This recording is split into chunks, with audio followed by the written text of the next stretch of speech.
السلام علیکم ورحمت الله وبرکاته. خوندورونو خاد آباد اوسئ.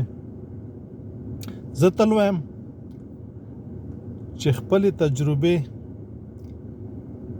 د خپل راتلونکي نسل نه او د خپل ټولنې نه مه سپموئ. حتماً یې ورسره شریکې کړئ، که هغه که د کور وي که د بهر وي، ځکه چې دا ژوند دی په موږ خو تیر شو. بس دی چې دومره ستونزو سره مخ شو، خو چې نور د دې نه څه زده کړه. زموږ په ټولنه کې ځینې داسې خلک وي چې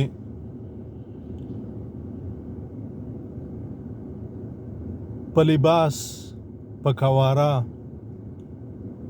په ظاهري کړنو ښه سنبال وي او دیندار وي، او باید هم وي چې یو سړی 5 وخته مونځ، د قرآن تلاوت، تسبیح په لاس، سبحان الله، الحمدلله، استغفر الله، او جنت او دوزخ او کافر، مسلمان، خدای او رسول، قرآن او حدیث دا تل په ژبه وي.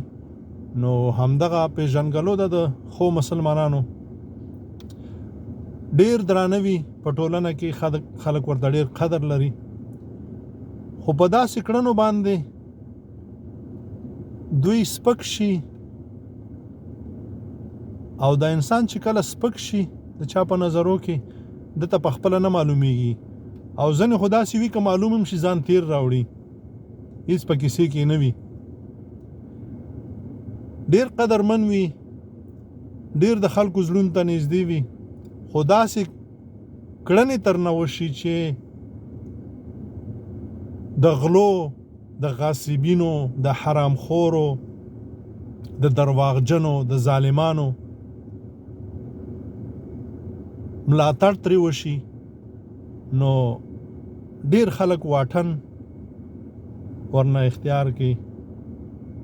که څه هم هغه خپل وي. زما د خپلو نه مراد د چا ملاتړ چې کړی وي خپل وي. عزیزانو، که چرته مسلمانی دا وي چې د پردي، د ګاونډي یا د لرې پیژنګلو خلکو چې کله هغوی غلط کارونه وکړي نو هغوی باندې شهیدي ووایي او غلی معرفي کوي او تورمخی معرفي کوي، او چې کله مو رور، پلار، زوی او خپل غلط کار وکړي نو لاس په کش کوي، خپه په کش کوي چې څوک خبر نشي. آیا دا اسلام دی؟ لیا خو زه په اسلام ښه نه یم پوه شوی، که څه هم ډیر کتابونه مې ویلي او ډیر علما کرامو سره ناسته لرم او اړیکې ورسره لرم. ما خو داسې اسلام زده کړی دی چې که د زوی شي، که د پلار شي، که د رور شي، که د خپل شي او که پردی وي، یو رقم چې پکې غلط وګوري ګوته و پکې دی، او چې وی ګوري چې غلط نه دی وای به چې نه دی. ما دا اسلام زده کړی دی. زما د پاغه ذات قسم چې زه تاسې دا ټول کائنات پیدا کړی دي او موږ ته ژوند را کړی او بیا مرګ را کوي، چې زه به تاسو ته هغه څه وایم څه چې ما په سترګو لیدلي او څه سره چې زه په خپله مخ شوی یم، یعنې د اورېدو نه.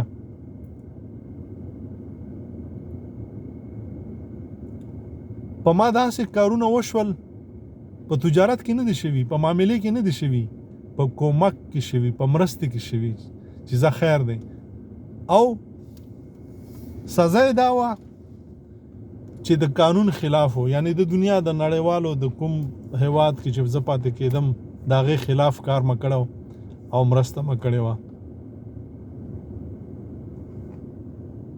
حرامخور معرفي شوم، ظالم معرفي شوم، غاصب معرفي شوم، پلار ته مې کنځلې وشوې، کام قبیل ته مې کنځلې وشوې، ګواښونه راته وکړل، تر اوسه یې کوي چې پرتوګ به د وباسم په سر به درته وتړم، یعنې بیا دم بوکوم نه ده پرېږدم.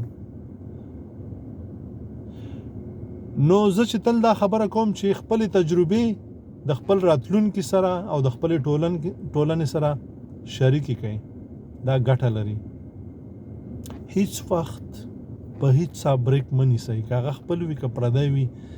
موږ د هغه غل، ډاکو، غاصب، حرامخور، شرابي، کبابي، درواغجن، منافق سره ملګری یو تر څو چې دای موږ پټوو. دای باید ټولنې ته رسوا کړو، که هغه د رور وي، که هغه د پلار وي، که هغه د زوی، که هغه د خپل وي، که هغه د خپلوان وي. نو ته به د خدای په درګاه کې بیا داسې ولاړ وې څنګه چې خدای ته غوښتلی.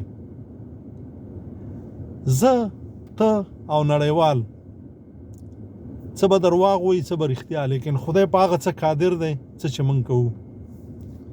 الله مو تل ښاد و آباد لره. د ما نه خفه کېږئ مه، لږ سم هم نه یم، سر مه خوږېږي. السلام علیکم ورحمة الله وبرکاته.